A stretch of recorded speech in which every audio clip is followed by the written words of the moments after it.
हुन्छ फोटो खिच्दै हुन्छ एउटा छ अगाडि आएर खिच्नु अलि अगाडि आएर ए भाइ साहब फोटो खिच्दै अलि अगाडि आएर हान्नु यताबाट हान्नु न एउटा पोज दिन पर्यो भाइलाई तपाईँ रेडी हुनुहुन्छ अर्को यताबाट नि हान्नु यताबाट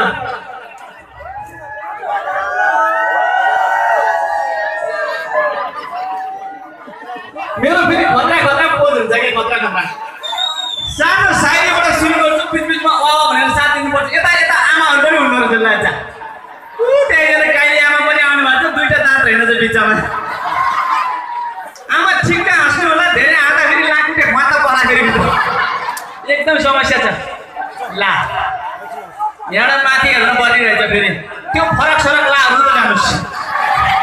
एकदम समस्या हुन्छ क्लियर कुरा भनिदिइरहेको छु माथिबाट कहाँ हेर्दा त गएको कस्तो छ म यहाँ भाइहरू तन्के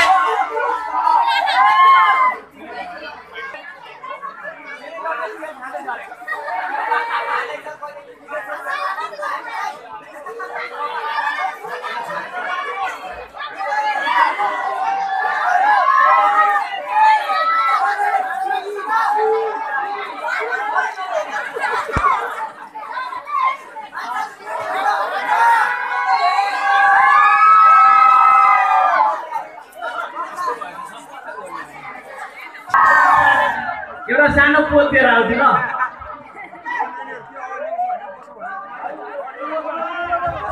यहाँ बसेर फोटो खिच्दाखेरि एउटा कुरा झ्याप्पै भन्न मन लाग्यो बिचमा चाहिँ छेउछेउमा मलाई पहिला एकदम समस्या के लाग्थ्यो भन्दाखेरि जहिले पनि दुःख लाग्थ्यो हेर राम्रो मलाई बोलाउँदा नि ओ काले भनेर बोलाउँथे कति कालो भएछ भनेर तल यहाँ चाहिँ यसरी चाहिँ प्रोग्रामहरुमा हिँड्न थालेपछि पशुपति दाइलाई भेट्बो पशुपति दाइलाई देखेपछि म भन्दा नि तालो मान्छे रहेछ भनेर ढुक्क छ आनन्द लागिरहेको छ सानो साइडीबाट है यो साइडी भन्छु भन्नुसाथ झ्याप्पै बत्ती जान्छ भन्नुपर्छ हुन्छ यहाँ अगाडि बस्नु विशिष्ट व्यक्तिहरूले भनेर ताली बजाउनु हुन्छ अब हेर्नु न समस्या के छ भने यतातिर बस्ने अगाडिको मान्छेहरूको चाहिँ समस्या जहाँ गए पनि के हुन्छ भने अगाडिकाले चाहिँ तपाईँहरू चाहिँ हुन्छ गर्नुहुन्छ मैले ताली बजाउनु छ भनेको उहाँ दाइहरूले यति मात्रै हल्ले यति एकदम समस्या छ दाइ नथर्काउनु न यार यहाँ पुलिस दाइ पनि हुनुहुन्छ विचार गर्नु छ स्टुडेन्टहरूले धकालेर पछाडि ल्याइदिएला फेरि एकदम समस्या छ है सानो साइडबाट बिजनेसमा उहाँ हुन्छ साथीभाइ भन्छन् मलाई ए बल्छी त अब तन्देरी भइस तन्देरी नै भइयो नि हुन पनि हेर्नु त साथीभाइ भन्छन् मलाई ए बल्छी त अब तन्देरी भइस मलाई थाहा छैन अहिलेसम्म पार्टी डाँडाका नानीहरूले आई लभ यु बल्छी भनेर गाउँमा चुप्प खाँदैन त्यति भन्दैको त्यहाँ उता कुनाबाट एउटा नानी धन्दै आएको आउनु पर्दैन मेरो फेरि समस्या के छ भने केटीहरू अगाडि आएपछि पहिले गइहाल्छु घटाएको के भएर एकदम समस्या छ अघि त्यहाँ दिदीसँग बजा नि त्यस्तै समस्या हो एकदम मेरो छैन हेर्नुहोस् है अर्को पनि साइडी छ बिचमा है हामी त गरिब किसानको छोरो ए गरिब किसान भन्दा नि वाह के भन्छ म यार गरिब किसान भन्दा वाह हुन्छ हजुर गरिब किसान भन्दाखेरि बिचारा भन्नुपर्छ अब मिल्छ है अब मिलाउनुहोस् ल हामी त गरिब किसानको छोरो अब आफैलाई बिचारा भन्ने त हो नि के छ जिन्दगी हामी त गरिब किसानको छोरो हेर्नुहोस् लाउँछौँ सर्ट टालेको कट्टु टालेको हामी त गरिब किसानको छोरो हेर्नुहोस् लाउँछौँ सर्ट टालेको कट्टु टालेको चुनावको बेलामा तल्लो घर र माथिल्लो घरको भाइ जुटेर हेर्नुहोस् कत्रो इज्जत फालेको यतातिर आमाहरूलाई पनि झाँकी घट पारेछ लजाइरहनु भएको छ पटेक यो कुराहरू चाहिँ हाम्रो सम्माननीय मैले के भने हाम्रो नेताजी भन्नुपर्छ अब चाहिँ नि रामशरण दाइ उहाँलाई थाहा छ तल्लो घर माथिल्लो घर यो चुनाव आएपछि बोलचालै हुँदैन पहिला सानो एउटा भाले काटेर चाहिँ अलिकति मासु भयो भने तल्लो घरमा लग्दै भन्नेहरू यो 20 वर्षपछि स्थानीय हिसाबको चाहिँ चुनाव भयो अहिले चाहिँ समस्या के छ भने भाले काटेर के कुरा गर्नु भालेको चाहिँ त्यो पखालेको के भन्छ त्यो के अरे पानी सुत्त तल्लो घरमा फाल्दैन अहिले समस्या त्यस्तो बोलचालै छैन होइन दाइ हो तर तपाईहरुले मिलाउनु पर्छ है एकदम मिलाएर जानुहोस् है एकदम मिलाएर जानुहोस्। अब चाहिँ समस्या के छ भने पहिला र अहिलेमा पहिला चाहिँ हाम्रो चाहिँ संसदीय हिसाबको चाहिँ चुनाव हुन्थ्यो अनि गाउँमा भ्रष्टाचार भयो भने अत्यन्तै अब कहाँ गयो भने हामी चाहिँ अत्यन्तै समस्या हुन्थ्यो, भ्रष्टाचार हुन्थ्यो, ठुल्ठुलो एकदमै ठुलो डुबान हुन्थ्यो। तर अहिले समस्या छ नेताहरूलाई, सानो भ्रष्टाचार गरेर नि यहीँ गाउँको घर गएर घेरिहाल्छौँ बेलुका, एकदम समस्या छ। त्यस कारणले गर्दा अब मलाई लाग्छ यो गाउँको विकास हुन्छ हो, गाउँको विकास हुन्छ भनिरहँदाखेरि चाहिँ नि मलाई एउटा कुरा भन्ने मन लाग्यो। हिजो चाहिँ नि म यतापट्टि हाम्रो पार्वती राई, यतापट्टि हाम्रो मन्जु दिदी, म बिचमा हेर्नुहोस् है। अनि बाटोको अवस्था यस्तो दुर्दय रहेछ, कुरै नगर्नुहोस्। अब जित्नु भएको छ, बाटो बिग्रिरहेको छ के हो नि, हेर्नुहोस् बाटोमा आउँदाखेरि यति घचक्रा घुचुक कुरा नगर्नुहोस्। आइरहेको छ बाटोमा हिँड्दाखेरि यति मजा, हेर्नुहोस् यतापट्टि पार्वती राई, यतापट्टि मन्जु दिदी पुरा उफ्रिरहेको छु, म बिचमा छ यस्तो यस्तो यस्तो यस्तो होइन। अनि बेला बेलामा भुग्लुका उचाल्छ म मन्जु दिदीको काखमा, हेर्नुहोस् है। अनि फेरि बेला बेलामा टर्निङ आउँछ झुइ झुइ झुइ झुइको फनक्क घुम्यो फेरि पार्वतीको काखमा। मैले सोचेको थिएँ यो बाटो सकिँदै नसकियोस्, यसरी नै काख काखमै जान पाऊँ। तर मैले सोचे जस्तो भएन, 2-3 घन्टामा ठ्याक्कै आइहालेँ। अब मैले भन्न खोजेको तपाईँहरूले आफ्नै ठाउँको दाइ भाइलाई चाहिँ जिताउनु भएको छ। अब उहाँहरूले तपाईँहरूको गाउँ चाहिँ बनाउनुहुन्छ, उहाँको लागि एउटा जोरदार ताली। त्यस्तै गरी यो प्रोग्रामसम्म चाहिँ हामीलाई चाहिँ ल्याइदिनु हुने हाम्रो चाहिँ नि दाजु रेशम दाई, उहाँको लागि एउटा जोरदार ताली प्लिज, उहाँको लागि जोरदार ताली। त्यस्तै गरी हामीलाई चाहिँ कलाकारको कोअर्डिनेसन गर्नु हो मेरो गुरुबा शङ्कर विशीलाई पनि एउटा ताली, हाम्रो दाइलाई पनि। त्यस्तै गरी हामीसँग मन्जु दिदी, पार्वती राई, रमेश भट्टराई, हाम्रो चाहिँ नि पशुपति शर्मा दाई, हाम्रो भाइ बहिनीहरू हुनुहुन्छ। सम्पूर्ण चाहिँ हामी अत्यन्त रमाइलो आइयो। र मलाई यो चाहिँ एउटा कुरा भन्ने मन लाग्यो, झ्याप लाएर जाने शङ्कर विशीको नाम लिँदाखेरि एउटा कुरा भन्ने मन लाग्यो, भनौँ। अघि नै नाच्दाखेरि हाम्रो पार्वतीजीलाई बम उचाल्नु भयो कि नै? उचालेको हो। मैले यही क्वेसन गरेको, ए दाई पहिला त तपाईँ सम्झना बुढाथोकी भन्ने हुनुहुन्छ नि, तपाईँले चिन्नु भएको छ नि,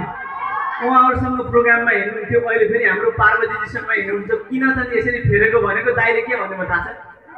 बल्छी पहिला सम्झनाजी ठिक्कको हुनुहुन्थ्यो, उचाल्न पाइन्थ्यो, सकिन्थ्यो, तर अहिले मोटाएर यत्रोबाट हात्ती यत्रो हुनु भएको छ, उचाल्नै सक्दैन अरे। त्यही भएर हाम्रो पार्वतीजीलाई चाहिँ उचाल्न मिल्छ भनेर बोकेर हिँड्ने गरेँ। अब नबोल्नुहोस्, मेरो सानो फोन आएर कुरा गरिहाल्छु ल, हुन्छ? मिसकल हेर्नुहोस्, म चाहिँ टक्क घरमा बसिरहेदेखि मलाई यति मिसकल आएको छ। अलि अगाडि चाहिँ टक्क म घरमा बसिरहेको थिएँ, मेरो चाहिँ फोनमा छुस्छ। मैले छुस्छ भनेको बहिनीले आँखा त घोच्छ भनेर होला, यहाँबाट त्यहाँ कहाँ घोच्छ त, पुरै डराउँदो रहेछ। मैले यता यस्तो गरेको बहिनीको आँखा झिपिक पुरै फरक आउँदो रहेछ। कस्तो हजुर सुन्नुहोस् है, घरमा बसिरहेको थिएँ, मेरो चाहिँ फोनमा छुस्छ मिसकल आएको ए राति यो मिसकल पड्कने को रहेछ भनेर टक्क फोनमा हेरेको। हेर्नुहोस् फोन नम्बर त मेरो मोबाइलको पनि होइन, पोस्टपेड प्रिपेड विदेशबाट आएको कल पनि होइन, आच्याकले चाहिँ मलाई मिसकल पड्काएछ भनेर टक्क यता चिन्नु पऱ्यो भनेर कल ब्याक गरेको। हेर्नुहोस् उता अर्कै भाषामा बोल्यो, मैले यता ह्यालो भनेको उता एन्डा फन्टा टिङ्कुची माडे खा के भाषा बोल्छ यार, के बुझ्दिनँ त। रेशम दाइले के बुझ्नुभयो छैन होला, दाइ पनि अहिलेदेखि फेरि दाइ तपाईँ यतापट्टि बसिदिनु न, उतापट्टि राखिदिनु नि दाइलाई, हुँदैन ल हुँदैन। हेर्नुहोस् अझै लामो बोलेको त, मैले ट्याक्क यताबाट फोन गरेको, मैले यता ह्यालो भनेको उता एन्ड फन्टास्टिक कुछ माने कहाँ छ कुछ में बात है दुनिया के मोड़ तुमको लोगों को झेल से क्या बात है यार। यति लामो बोले त्यसपछि मैले फर्काइदिएँ, ओए नेपालीको छोरो हो, नेपालीमा कुरा गर भनेपछि नेपालीमा कुरा हुन थाल्यो। हेर्नुहोस् त्यो मलाई दिनरात छुस्छ मिसकल हामी त कोही नभएर मेरो खोलाको माछाहरू पो रहेछ। अनि उताबाट माछाले भन्छ के हो बल्छी ध्रुवे, हामी चाहिँ खोलाभरि माछा भइसक्यो त मारेर आउनु पर्दैन भन्छ। ओहो हो त नि भनेर टक्क जाल साल लिएर खोलामा गई, झ्याममा जाल हानेको एउटा माछा छैन। हेर्नु चाहिँ माछा देला भनेर सरले गर्दै हुनुहुन्थ्यो। किन गर्नुहोस् अलि उतापट्टि जान्छु बल्छी हान्छु, त्यहाँ पनि माछा छैन, सारा खोला खोलिसक्यो एउटै माछा छैन। ए रात उसैले चाहिँ हामी खोलाभरि माछा भइसक्यो मारेर आइज भनेर गएको, अहिले जाँदा एउटा माछा छैन, माछा कहाँ गएछ खोलाबाट भनेर टक्क फेरि फोन दबाइहाल्नु चाहिँ फोन गरेको। हेर्नुहोस् त्यसपछि मैले सोधेँ ओए ल तिमीहरू चाहिँ खोलामा माछा छैन कहाँ गयो भनेको। हेर्नुहोस् त्यो दिनमा चाहिँ नि खोलामा किन माछा रहन्छ भन्दाखेरि म चाहिँ नि त्यो माछा मार्न गएको दिन बाई चान्स भ्यालेन्टाइन डे परे त सबै माछा डेटिङ गरिरहेको तिमीहरू डेटिङ भनेपछि यहीँ आमाहरू आइरहेछ अनि तिमीहरूको चाहिँ पठाउन घरमा गएपछि त्यो पछिले डेटिङ भन्दाखेरि कोही गरेर त्यस्तो भनेर छुट्टो छुट्टो भाजेपछि थाहा हुन्छ हो त आमा हो यहाँ आमाले यहाँ छोरीलाई हो मेरो छोरी पनि त्यस्तै छ फोनमा जतिखेर पढ्दैन त्यतिखेर फोनमा हाहाहु गरिरहन्छ अरे को बिचरा भन्ने आफैले यो मैले अलिकति माछाको कुरा गरेँ म धेरै कुरा गराउँछ मेरो अत्यन्तै अन्तिममा पाल हो यो लुगा लाएर बसेको 3.5 घन्टा भयो गएर बसेको मेरो पालै आउँदैन बोलाउनु चुप लाएर बसिरहेको छु ठिकै छ भनेर केही छैन अब म भर्खर स्थानीय हिसाबको चाहिँ निकायको चुनाव भएको छ देशलाई सम्झिन मन लाग्यो सम्झिन कसरी मन लाग्यो भने मलाई केही गीतहरू प्यारोडिक हिसाबमा चाहिँ मेरो देशको कुरा भन्न मन लाग्यो तपाईहरुलाई मन पर्यो भने ताली वा के गर्ने गर्नु हुन्छ सबैभन्दा पहिला एउटा गीत गाउँछु सबैले ताली बजाएर आमाहरूले पनि यता हाम्रो दाइ बुवा आमा सम्पूर्णले ताली बजाउनु हुन्छ ल है त्यो चाहिँ गीत चाहिँ शिव परिवारको गीत हो म उहाँको एकदमै ठुलो फ्यान पनि हो सँगसँगै है बेहोसी पछि त होसमा आउँदा क्या दामी भो बेहोसी पछि त होसमा आउँदा क्या दामी भो यहाँ पिउने म पिलाउने गो क्या बदनामी भो गीत स्टप ठ्याक्कै स्टप भनेको इङ्ग्लिस बुझ्यो ठ्याक्कै रोगे यिनीहरूले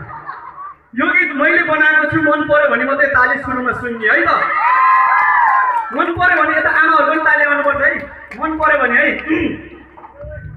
बेहोसी पछि त होसमा आउँदा क्या दामी भो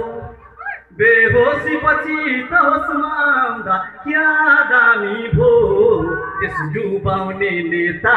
पाल्ने तपाईँ हामी हो मलाई चाहिँ भने होइन उहाँ बनाउँदै हुनुहुन्छ फेरि हो बाहिर जनता भने पनि भित्र भने आफन्तै आफन्त हो यो भित्र चाहिँ यहाँ बुढीभित्र हो बुढी देखाएर यहाँ देखाएको हो बाहिर जनता भने पनि भित्र भने आफन्तै आफन्त भित्र भने आफन्तै आफन्त नेता चुनाव जितेर गएपछि क्या बेमानी भो बेहोसी पछि त होसमा आउँदा क्या दामी भो त्यस डुबाउने नेता पाल्ने तपाईँ हामी हो यति भन्नु फेरि यताबाट चित्त दुखेर ढाँटा भाँचिन्न नि मेरो यति मात्रै नभन्छ ल मलाई त्यतिसम्म केही लाग्दैन हाम्रो चाहिँ फेरि यस्तै कुरा भन्ने नै पर्यो त्यसै मन्दिरमा भन्नुपर्छ मलाई यो देशको अत्यन्तै चिन्ता लाग्छ म बाहिर यताउता घुम्दाखेरि विदेश कहाँबाट कहाँ पुगिसके हाम्रो देश चाहिँ जहिले पनि तपाईँहरूले पढ्दाखेरि यताउता थाहा होला नानी बाबुले भनेको सुन्नुभयो होला आमा बुवाहरूले हामी चाहिँ संसारको टप 10 अत्यन्तै सुन्दर राष्ट्रहरूमा नम्बर 1 मा पर्छौँ नेपालहरू हेर्नुहोस् है यहाँ चाहिँ अत्यन्तै धेरै पर्यटक आउनु पर्थ्यो हामीसँग चाहिँ डलरको खेती हुनु पर्थ्यो हामीसँग त्यसलाई बेच्नु पर्थ्यो तर प्रकृति बेच्न सकेका छैनौँ खालि यस्तैमा गएको छ त्यस कारणले गर्दा मलाई चित्त दुखेको छ एउटा गीत फेरि त्यही सन्दर्भमा गाउन मन लाग्यो हुन्छ यतातिर सुन आमाले हाई गर्नुभयो पस्यो अब यो गीत चाहिँ प्रेम गीतको गीत हो है सुन्ने है सुरुमा है म यस्तो गीत गाउँछु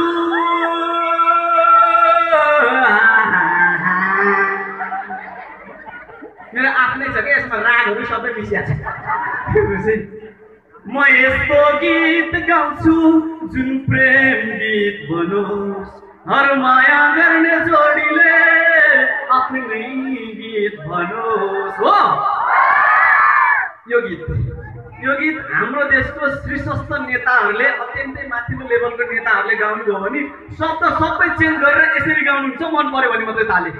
हाम्रो देशको नेताहरूले गाउँदाखेरि यो पार्टी त्यो पार्टी सम्पूर्ण पार्टीको नेताहरूले हेर्नुहोस् है अब सुन्नुहोस् हाम्रो देशको नेताले गाउँदा यो गीत यस्तो हुन्छ म यस्तो राजनीति गर्छु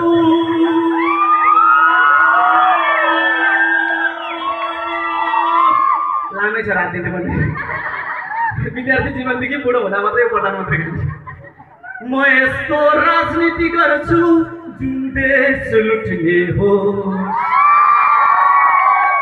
म म यस्तो राजनीति गर्छु जुन देश लुट्ने होस् हर गरिब नेपालीको रगत चुस्ने हो राम्रा राम्रा घर होस् मेरा राम्रा राम्रा गाडी होस् मेरा दुःख जति सारा नेपाली तेरा दुःख जति तेरा भने यतिखेर चाहिँ मिलाउनु पर्छ दुःख हाम्रो होइन उनीहरूकै हो भन्नुपर्छ यस्तै भइरहेछ बेला मैले मलाई यो गीतको कुरा गर्न मन लाग्यो सँगसँगै अर्को एउटा पनि गीत जोड्नु मन लाग्यो यसमा चाहिँ हुरुरु ताली बजाउनु पर्छ है सँगसँगै है ल है सुरु यसमा इको मैले सुरु भन्दाखेरि एकपल्ट भन्दाखेरि यसमा चाहिँ तीनपल्ट सुरु सुरु सुरु दाइ अलिकति रुखाउँदो रहेछ है एकछिन है गीतै बजे होइन त्यतिकै भयो एकछिन परेन कान्छ यार ल है सँगसँगै यता आमाहरूको ताली चाहियो आमालाई है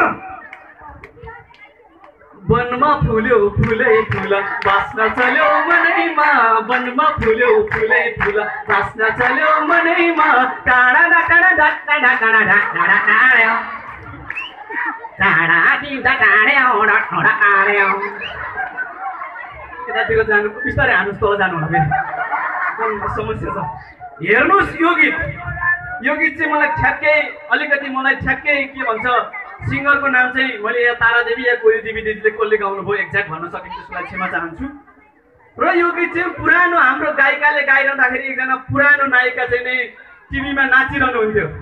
र त्यो बेलामा के थियो भन्दाखेरि त्यो पुरानो नायिकाले पुरानो गायिकाले गाउँदाखेरि टिभीमा नाचिरहँदाखेरि फुल फुलाउनुहुन्थ्यो फुल कहाँ फुल्छ हेर्नुहोस् है पहिला पुरानो कुरा गर्दैछु मैले वनमा फुल्यो फुलै फुल बास्न चल्यो मनैमा यहाँ छातीमा फुल फुल्थ्यो हेर्नुहोस् पहिला हेर्नुहोस् है तर अहिले यो गीत रिमिक्स भएर चाहिँ नि अन्जु पन्त दिदीले गाउनु भएको छ टिभीमा नाच्ने हिरोइन पनि चेन्ज भएको छ हेर्नुहोस् है र फुल पनि सरिसकेको छ फुल कहाँ पुगेको छ थाहा छ अहिले हेर्नुहोस् वनमा फुल्यो फुलै फुल यहाँनिर पुगिरहेको छ फुल सरेर यहाँबाट यहाँसम्म हेर्नुहोस् है मलाई लाग्छ यो गीत अन्जु पन्तबाट पनि अर्को मान्छेले रिमिक्स गरेर गाउनु भयो नि फुल त्यहाँबाट पनि सर्छ कहाँ पुग्छ थाहा छ वनमा फुल्यो फुलै फुल खुट्टामा पुग्छ यार यहाँ लाउनु पर्ने फुल शिरको फुल खुट्टा पुग्दा कति असभ्य भयो यहाँ त्यस कारण हो बल्ल भाइले मिलाएर हातै मिलाइदिएर त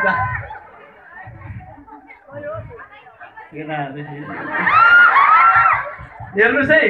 त्यस कारणले गर्दा हामी चाहिँ के छ भन्दाखेरि परिष्कृत हुनुपर्छ भन्छौँ अत्यन्तै विकास हुनुपर्छ एकैचोटि भन्छौँ त्यो होइन हामी परिष्कृत हुनुपर्छ तर पुरानो कुरालाई कहिले पनि छोड्नुहुन्न त्यसको माया त्यसको मर्म जहिले पनि विचार गर्नुपर्छ हो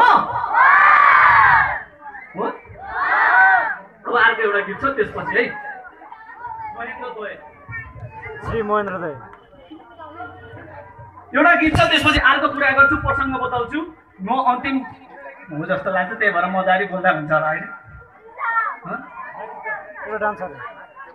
बाँकी छ अझै हटाउनु पर्ने समस्या ठिकै छ एकछिन त बोल्नु नि मजा आइरहेको म त के छ एउटा गीत हुन्छ गुराँसको फेदमुनि सम्झनाको छाया जहाँ गए निखिन लाग्छ मलाई तिम्रै माया हो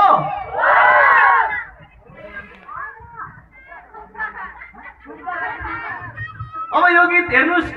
कतिसम्म चाहिँ बिगारिरहेछ हेर्नुहोस् तपाईँहरू के सुनेर चाहिँ गरेको भन्नुहोस् त गुराँसको फेदमुनि कहीँ न बाह्र सम्झनाको छाया हुन्छ यार गुराँसको फेदमुनि छाया हुन्छ भने गुराँसकै हुन्छ त्यस कारणले गीतलाई मैले यस्तो बनाएको छु मन पर्यो भने है त गुराँसको फेदमुनि गुराँसैको छाया जहाँ गए किन लाग्छ महेन्द्र दय उच्च माविकै माया म भन्छु गीत अर्थपूर्ण हुनुपर्छ गुराँसको फेद पनि कहिले पनि सम्झनाको छाया हुँदैन यार हो यो गीतसँगै गीतहरूकै कुरा जोडौँ अर्को कि अरू गरौँ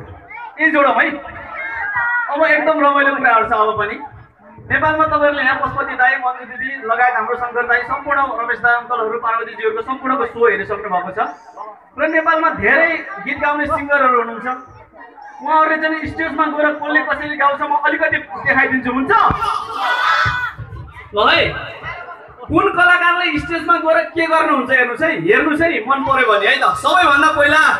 हाम्रा अहिलेका चाहिँ कहिले पनि जाडो नहुने एकजना गायिका हुनुहुन्छ ज्योति मगर। हेर्नुहोस् ज्योति मगरले लाएको अहिलेसम्म मैले फुल पुरै केही देखेकै छैन, कुर्ता सुरुवालमा देखेकै छैन उहाँलाई। पुसको जाड होस् या जुनसुकै बेला होस् यहाँबाट यहाँसम्म कहल्याएको वान पिस